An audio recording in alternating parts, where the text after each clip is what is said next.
Hello friends, അപ്പോൾ ഇന്നത്തെ video എന്ന് വെച്ചാൽ അത്താഴത്തിന് മുതലുള്ള വീഡിയോ ആണ് കേട്ടോ. അത്താഴം മുതൽ നോമ്പ് മുറിക്കുന്നവരെയുള്ള വീഡിയോ ആണ് കേട്ടോ.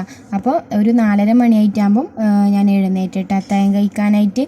അപ്പോൾ രാത്രി തന്നെ ഞാൻ പയറും കഞ്ഞിയും കുക്കറിൽ വേവിച്ചിട്ട് വെച്ചിട്ടുണ്ടായിന്. അപ്പം പിന്നെ ഞാൻ ചായക്കുള്ള വെള്ളവും വെക്കുന്നുണ്ട്. പിന്നെ ഞാൻ ആ കുക്കറിനെല്ലാം ഒന്ന് ഇളക്കി ഒന്ന് ചൂടാക്കാൻ വെച്ചിട്ടുണ്ട് കേട്ടോ. അപ്പം ഈ അത്താഴ സമയത്ത് കൂടുതലും ഇതുപോലുള്ള കഞ്ഞിയും കാര്യങ്ങളാണ് കേട്ടോ കുടിക്കാറ്. അത് കുടിക്കുമ്പോൾ നമ്മൾ വയറിന് നല്ലൊരു എന്താ പറയുക സമാധാനം കിട്ടുന്ന പോലെ. അപ്പോൾ ചില അവരവരുടെ ഇഷ്ടത്തിന് നോക്കിയിട്ടാണ് കേട്ടോ. അപ്പോൾ എനിക്ക് കൂടുതലും പയറും കഞ്ഞി അങ്ങനെ അത്താഴ സമയത്തെല്ലാം അങ്ങനെ കഴിക്കാനായിട്ടാണ് ഇഷ്ടം.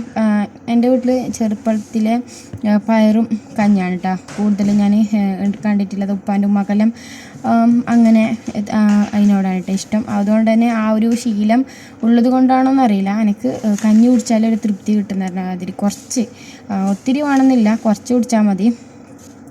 പിന്നെ ചായക്ക് പഞ്ചസാര ഇടാൻ വേണ്ടിയിട്ട് നോക്കുമ്പോഴത്തേക്ക് പിന്നെ പഞ്ചസാര തീർന്നിട്ടുണ്ടായിന്. അപ്പോൾ ഞാൻ അതെല്ലാം ഒന്ന് ബോട്ടിലാക്കിയിട്ട് വെച്ചിട്ടാണ്. അപ്പോൾ ആദ്യമായിട്ടാണ് എൻ്റെ ചാനൽ കാണുന്നുണ്ടെങ്കിൽ സബ്സ്ക്രൈബ് ചെയ്യാനും ലൈക്ക് ചെയ്യാനും കമൻറ്റ് ചെയ്യാനും കൂടി മറക്കല്ലേ കേട്ടോ. പുതിയ വ്യവസായങ്ങൾ കാണുന്നുണ്ടെങ്കിൽ സബ്സ്ക്രൈബ് ചെയ്യാനും കൂടി മറക്കല്ലേ. അങ്ങനെ പിന്നെ അത്താഴമെല്ലാം ഞാൻ കഴിച്ചിട്ട് പിന്നെ നിസ്കരിക്കാൻ വേണ്ടിയിട്ട് പോയിട്ടാണ്. ഇനിയിപ്പോൾ കുറച്ച് നേരം നിസ്കാരവും ഓത്തും പ്രാർത്ഥന അങ്ങനെയുള്ള കാര്യങ്ങളാണ് കേട്ടോ. പിന്നെ നിസ്കരിച്ചിട്ട് കഴിഞ്ഞിട്ട് ഞാൻ കിടക്കും കേട്ടോ. കിടന്നിട്ട് കുറച്ച് ലേറ്റായിട്ട് തന്നെ എണീക്കും. കാരണം ഒരു 8:30 മണിയാകുമ്പോൾ എണീക്കും കേട്ടോ. കാരണം മോനിക്ക് സ്കൂളുണ്ടല്ലോ, അപ്പം സ്കൂളിലാക്കാനുള്ള പരിപാടിയാണ് കേട്ടോ. അപ്പോൾ എന്ന് വെച്ചാൽ ഈ ഉമ്മമാരുടെ ലൈഫ് റമദാൻ ദിവസമെല്ലാം ഇങ്ങനെയായിരിക്കും. കാരണം റമദാനിൽ കൂടുതലും എനിക്ക് തോന്നിയത് റമദാനിൽ കൂടുതലും നമുക്ക് ഒരുപാട് നേരം കിച്ചണിൽ തന്നെ ഒരുപാട് ഇപ്പോൾ രാവിലെ ഉണ്ടാക്കണം, ഉച്ചയ്ക്ക് ഉണ്ടാക്കണം, അതുപോലെ നോമ്പ് നമുക്ക് തുറക്കാനുണ്ടാക്കണം. കാരണം ഉമ്മമാരുടെ ലൈഫെല്ലാം ഇങ്ങനെയല്ല, മക്കൾക്കും ഉണ്ടാക്കി കൊടുക്കണമല്ലോ. അപ്പം ഞാനങ്ങനെ കുറച്ച് ലേറ്റായിട്ടെല്ലാം എണീച്ചിട്ട് പിന്നെ മോനെ സ്കൂളെല്ലാം കൊണ്ടുവിട്ട ശേഷം ഞാൻ ഇപ്പം ബെഡ്ഷീറ്റും കാര്യങ്ങളെല്ലാം ഒന്ന് വിരിക്കുന്നത്. കാരണം ചെറിയ മോനും ഉറങ്ങിച്ച ശേഷമാണ് കേട്ടോ. പിന്നെ റൂം ഒന്ന് നമുക്ക് ബെഡ്ഷീറ്റും കാര്യങ്ങളെല്ലാം ഒന്ന് നേരെയാക്കാൻ പറ്റും. കാരണം മോനെ ഉറങ്ങുമ്പോൾ നമുക്ക് റൂം റെഡിയാക്കാൻ പറ്റില്ലല്ലോ. അപ്പോൾ അങ്ങനെ റൂമെല്ലാം ഒന്ന് സെറ്റാക്കി. പിന്നെ രാവിലെ എന്ന് വെച്ചാൽ പ്രത്യേകിച്ചിട്ടുള്ള കുക്കിങ്ങില്ല, പിന്നെ മക്കൾക്ക് വേണ്ട ഒരു ചെറുതായിട്ടൊരു കുക്കിംഗ് എല്ലാം കഴിഞ്ഞിട്ടാണ്. പിന്നെ രാത്രി പിന്നെ ഇപ്പോൾ രാത്രിയാണ് കേട്ടോ കൂടുതലും അലക്കിയിട്ട് ഇടൽ. അപ്പം ഇളക്കിയിട്ട് പിന്നെ രാവിലെ ഞാൻ വിരിക്കലാണ് കേട്ടോ. അപ്പം ഞാൻ ഇന്നലെ തലേന്ന് ഞാൻ നനച്ച് വെച്ച കുറച്ച് തുണികളുണ്ടായിന്, അപ്പോൾ അതെല്ലാം ഞാനൊന്ന് മടക്കിയെടുക്കുന്നുണ്ട്.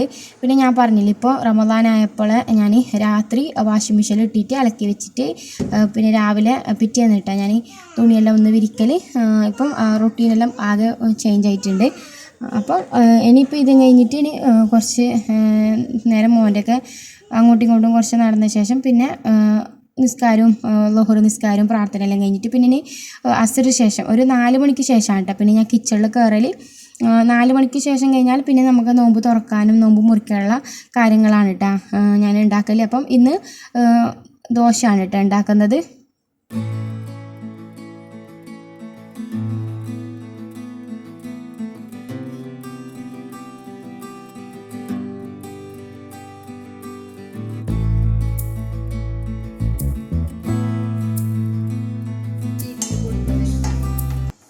അങ്ങനെ ഒരു ഭാഗത്ത് ഞാൻ ദോശ ചുട്ടുകൊണ്ടും പിന്നെ മീൻ പൊരിക്കേണ്ടതും കൂടി ഞാൻ വെച്ചിട്ടുണ്ട് കേട്ടോ. അപ്പോൾ കിട്ടുന്ന സമയം കൊണ്ട് ഞാൻ എല്ലാം ഒന്ന് ചെയ്ത് തീർക്കുന്നുണ്ട്.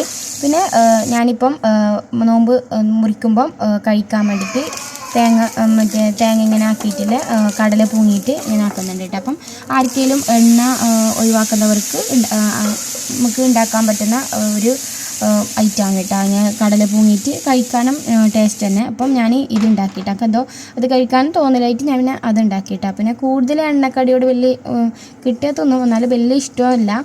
അപ്പം ഞാൻ അങ്ങനെ ചെയ്തിട്ടാണ്. അപ്പം അതും ഉണ്ടാക്കി കഴിഞ്ഞിട്ട് ഇപ്പോൾ ആ അടുപ്പിൽ തന്നെ ഞാൻ പിന്നെ കറിക്കുള്ളതും കൂടി നോക്കുന്നുണ്ട് കേട്ടോ. അപ്പം പുതിയ കറ്റിലാണ് കേട്ടോ ഇന്ന് നമുക്ക് മീനായിട്ട് കിട്ടിയിട്ടുള്ളത്. അപ്പോൾ അതൊന്ന് മുളയിലിട്ടിട്ട് വെക്കുന്നുണ്ട് കേട്ടോ. പിന്നെ അതുപോലെ തന്നെ നമ്മൾ പിന്നെ നോമ്പ് തുറക്കുമ്പോൾ ഉണ്ടാക്കാൻ വേണ്ടി ഇതുപോലെ നമ്മൾ മൈദയും മുട്ടയും അതുപോലെ തന്നെ ആ ഒരു ദോശ ചൂട്ടിയിട്ട് അതിലേക്ക് നെയ്യും പഞ്ചസാര വേണമെന്നവർക്ക് ഇടാം, അല്ലെങ്കിൽ ഒഴിവാക്കാം. അങ്ങനെ ആക്കിയിട്ട് ഇതും കൂടി ഇതിനെന്ത് പറയില്ല ദോശ ഇത് ഉമ്മ ഉണ്ടാക്കുന്ന ആണ് കേട്ടോ ഇടയ്ക്കിടയ്ക്ക്. അപ്പോൾ ഇതിൻ്റെ പേരെന്താണെന്ന് അറിയില്ല, ഇങ്ങനെ ഉമ്മക്ക് ഉണ്ടാക്കി തന്ന് അപ്പോൾ ഉമ്മ ദോശ ഉണ്ടാക്കി തരുന്നപ്പോൾ അതപ്പോൾ ഞാൻ നെയ്യും പഞ്ചസാരയും കൂടി ഇട്ടിട്ട് ഇങ്ങനെ ഒന്ന് മടക്കി എടുക്കുന്നുണ്ട്. അപ്പോൾ മീൻ കറിയെല്ലാം ഇവിടെ സെറ്റ് ആയിട്ടുണ്ട്. പിന്നെ ചായയും കൂടി ഞാൻ ഫ്ലാസ്കിലേക്ക് ആക്കി വെക്കുന്നുണ്ട് കേട്ടോ. അപ്പോൾ ഇന്നത്തെ വീഡിയോ ഇത്രയേ ഉള്ളൂ. Thanks for watching.